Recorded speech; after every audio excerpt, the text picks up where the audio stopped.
मेरू खुर्द गांव का एक नौजवान चंद्र प्रकाश मीणा, जी। उसके लाल धागे महाराज बनने के पीछे की कहानी क्या है? देखिए, हमारे गुरुदेव, हमारे पिताश्री, वो साधु महात्मा ही थे। वो संत थे। तो जब हम उंगली पकड़ के चलने लगे तभी से उनके साथ सत्संगों में जाते थे। तो उनको आध्यात्म, सत्संग, ज्ञान का अच्छा उनका नॉलेज था महाराज जी का, और आयुर्वेद का भी नॉलेज था, और उनका आशीर्वाद फलीभूत भी होता था। तो हम उनके साथ रहे तो वो सारी चीजें जो उनको उनके पास वो प्रवचन में बोलते थे वो हमें को विरासत में सीखने को मिली। और फिर वो क्या है, एक भैरव की, भगवान की पूजा भी करते थे। तो वो नकारात्मक चीजों को दूर करने के हिसाब से वो उसके ऊपर भी उनका फोकस यहीं पे हमारे पास ही जो हमारी बाप दादाओं की पुश्तैनी जमीन है, उसी पे एक मंदिर था छोटा सा। वहां पे उनकी पूजा होती थी।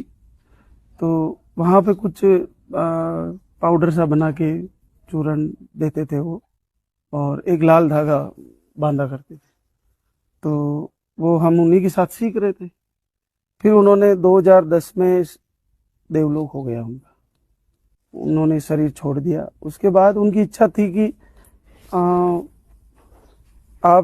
जब आप थोड़ा अच्छे व्यवस्थाओं में हो जाओ तो मेरा एक यहाँ पे मूर्ति स्थापना हो। वो जगह बताई थी उन्होंने, और वहीं पे उनकी मूर्ति स्थापना हुई है। उनकी इच्छा जो थी, और उन्हीं का ये सारा जो सिस्टम है, ये उन्हीं का आशीर्वाद है। लाल धागा भी महाराज श्री का ही है। उन्हीं ने हमें विरासत में ये चीजें सिखाई है। तो कितनी उम्र में आपने उनके सानिध्य में ये सब कुछ करना शुरू किया? उन्हीं के सानिध्य में 10 में उन्होंने जब शरीर छोड़ा तो उससे 2 साल पहले ही हमारे को बोलने लग गए कि आप ये चीजें करो, और तुमको मेरे बाद कौन करेगा। वही करते थे। हम तो कॉलेज पढ़ते थे उस समय।